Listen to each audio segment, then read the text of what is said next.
Maintenance under Hindu law is an essential aspect of ensuring the well being of individuals who cannot support themselves. The obligations surrounding maintenance have undergone significant transformation over the years, adapting to modern needs while preserving the ethical ideas that lie at the core of Hindu philosophy. This transformation reflects the growing recognition of the importance of upholding dignity, justice, and fairness within the family structure. To delve deeper into the evolution of the concepts, it's important to recognize the historical context. Traditionally, under the ancient Hindu scriptures and customary laws, the maintenance of women, children, and elderly family members was considered a duty, one that was closely associated with the societal and familial obligations. Over time, these duties were codified into statutory laws, making maintenance not just a moral duty but a legal entitlement. This shift laid the foundation for the contemporary framework that governs maintenance under Hindu law. The Hindu Adoption and Maintenance Act of 1956, as mentioned earlier, plays a pivotal role in shaping the legal landscape of maintenance. Prior to this, maintenance was governed largely by the personal laws and customs that varied across different religions and communities. The Act introduced a standardized approach to maintenance, making it easier for individuals to assert their rights and seek justice in case of neglect or failure to maintain. The Act not only recognized the maintenance right of women and children but also extended such rights to dependent parents, an important shift in ensuring that elderly family members are not left destitute. The concept of maintenance under Hindu law is particularly comprehensive. It, in, it, incom- it encompasses not only the basic needs of food, shelter, and clothing, but also the right to lead a life that is dignified and respectful. This principle aligns with the broader Hindu ethos, which views life as a holistic experience where every individual, regardless of their circumstances, has the right to a life of dignity. As such, maintenance is not restricted to just meeting the physical needs of the individual, but also considers their emotional, social, and psychological well being. One significant evolution in the law has been the expansion of maintenance rights to include women living in a relationship akin to marriage.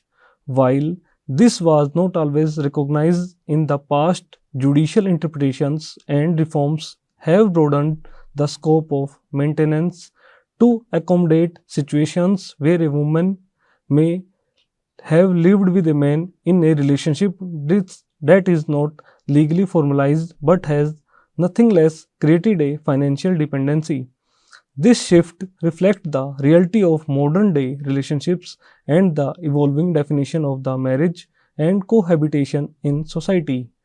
In the case of a married woman, their entitlement of maintenance does not depend on the nature of the marriage, whether it is a love marriage or arranged marriage or even that has ended in separation or divorce. The right to maintenance under Section 18 of the Hindu Adoption and Maintenance Act is unconditional. A wife may claim maintenance from her husband during the marriage, and this right is not contingent upon her ability to earn or her standard of living before the marriage. The courts have consistently upheld this interpretation, emphasizing that a wife's right to be maintained is a safeguard to prevent her from being left destitute, especially when her husband has the means to provide for her. This principle is also reflected in cases of separation, where a wife may not be living with her husband but is still entitled to claim maintenance. In cases where the wife is separated due to the husband's cruelty or other forms of neglect, the right to maintenance becomes even more crucial. This legal provision is a means of protecting women from being left unsupported in situations where they are unable to fend for themselves, either due to age, health, or social stigma. For children, the Hindu law mandate that both parents are responsible for their upbringing, including providing maintenance. Children are entitled to maintenance until they reach the age of majority, but if they are disabled or unable to support themselves, their right to maintenance may continue for a longer period. Notably, this responsibility is not gendered. Both fathers and mothers can be held accountable for maintaining their children, although traditionally the father is viewed as the primary provider. Nevertheless, the law has evolved to place the onus of responsibility on both parents, recognizing the importance of shared responsibility in raising a child. The rights of children are not confined solely to food and shelter. Education and healthcare are increasingly recognized as integral component of the maintenance.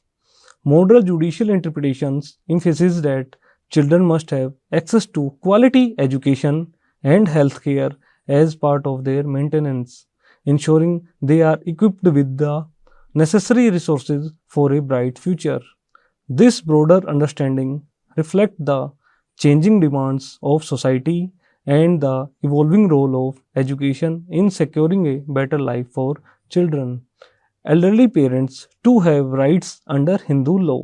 Section 20 of the Hindu Adoption and Maintenance Act recognizes that parents who are unable to maintain themselves due to old age or incapacity have the right to claim maintenance from their children.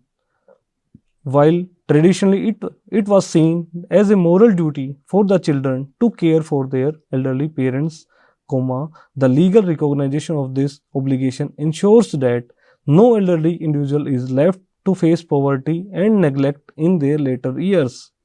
This provision ensures that the elderly who may no longer have the ability to earn a livelihood can live with dignity and without fear of being abandoned or disregarded by their children. However, the right to claim maintenance from children is not limitless. The law specifies that the financial position of the children is a significant factor in determining the amount of maintenance. For instance, if a child is unable to support their parents due to their own financial difficulties, the court may take into account. However, if the child has the means to support their parents and refuses to do so, the law provides a remedy to the parents to ensure their right to maintenance is upheld. One of the most important aspects of maintenance under Hindu law is its enforceability. Courts have ensured that maintenance orders are not just symbolic but carry legal weight. If a person fails to comply with a maintenance order, there are provisions for the enforcement of such orders, including penalties, property attachments, and even imprisonment in certain cases. These enforcement mechanisms are vital in ensuring that maintenance claims are honored and that the person entitled to maintenance does not face prolonged periods of neglect or deprivation. The procedure for seeking maintenance is relatively straightforward. A person entitled to maintenance can approach the family court or the appropriate legal form to claim their rights. In cases involving spouses, children, or parents, the application for maintenance can be made during divorce proceedings or in separate cases. The court will consider the financial situation of both the claimant and the respondent as well as any evidence of the claimant's need for maintenance. The role of courts in interpreting maintenance laws cannot be overstated. Judicial interpretations have clarified and expanded the scope of maintenance in numerous instances. For example, in the case of Vimla Devi versus Kushal Singh, the court held that a wife is entitled to maintenance even if she is not living with her husband under the same roof as long as the separation is not due to her fault. Similarly, in cases involving children, the courts have clarified that the right to maintenance does not end when the child reaches the age of majority, especially if the child is disabled or unable to support themselves. Furthermore, judicial decisions have underscored that maintenance should not be considered as a means of charity but rather as a legal entitlement. It should be provided in a manner that reflects the standard of living to which the claimant is accustomed. The amount of maintenance should not be so minimal as to leave the person destitute, or should it be excessive to the point of being unreasonable. In addition to the Hindu Adoption and Maintenance Act 1956, the maintenance of women has been further bolstered by the Protection of Women from Domestic Violence Act 2005. This law provides women with the right to claim maintenance in cases of domestic violence even if they are not legally married. This marks a significant departure from traditional interpretations of Hindu law, recognizing the need to protect women in all types of domestic relationship, not just those formalized by marriage. Finally, the concept of maintenance under Hindu law reflects a broader understanding of social responsibility. It is based on the understanding that the family unit is not just a private matter but one that is of vital importance to the welfare of the society. By ensuring that individuals who are unable to support themselves are provided for, Hindu law fosters a more equitable and compassionate society. Maintenance obligations are not just legal duties, they are expressions of the fundamental values of care, respect, and support that are central to Hindu philosophy. In conclusion, maintenance under Hindu law serves as a fundamental mechanism for ensuring that vulnerable individuals, including wives, children, and elderly parents, are protected from financial hardship and social injustice. The legal framework governing maintenance has evolved over time, reflecting societal changes and a deeper understanding of human rights and dignity. By ensuring the rights to maintenance, Hindu law uphold the principle of justice, ensuring that those who are unable to support themselves are not left to suffer in silence. Through these laws and judicial interpretations, Hindu law ensures that individuals are able to live their lives with the dignity and respect they deserve. By virtue of judicial pronouncements and other steps, right of women has been restored, but it will become fruitful only when underlying thinking are changed. The women should be free themselves educationally, economically, and socially for their well-being only, and they can be understood their rights and worth, and therefore the social upliftment of the whole community is possible. We should always remember that the mother is the first teacher and mentor of his child. It is a historical fact that no society ever lived in peace until the women folk are at peace. Although maintenance should be gender neutral and should be applicable both for husband and wife respectively for the greater perspective of the society. But still many women are being denied to claim their rights of maintenance. Proper implementation is necessary to abide by the law of the land and ultimately to make it a grand success.